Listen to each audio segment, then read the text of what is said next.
Hello. If you're a user of Microsoft's note-taking software OneNote and are considering using it on a tablet, this quick tip is for you.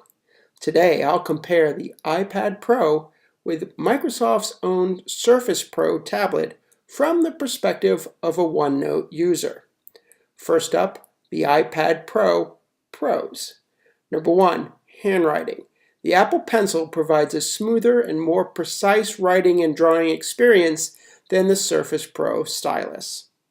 Number 2, battery life. At 15 hours, the iPad Pro offers more than double that of the Surface Pro. And that's added confidence that you will rarely be scrambling for an outlet to charge your iPad during the workday. And number 3, mobility and comfort. The iPad Pro is lighter and thinner and therefore easier to carry and hold for longer note-taking sessions than the Surface Pro. And now, the Surface Pro pros. The first pro is multiple app options.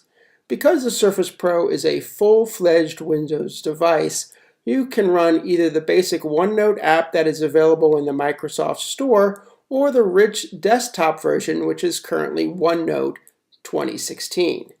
Next is the Insert and Remove Space tool.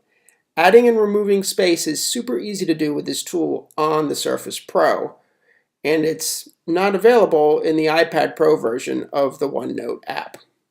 Last is the full-fledged physical keyboard. Granted, this is a little bit of a cheat since the Surface needs to be docked to use the keyboard, but if you want the benefits of being able to type on a tactile keyboard and add notes or drawings via the stylus, this is a strong combination.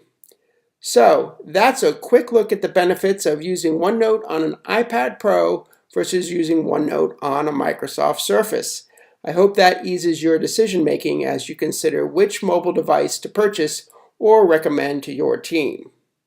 Join me next time for another quick tip and look for more videos like this one on YouTube.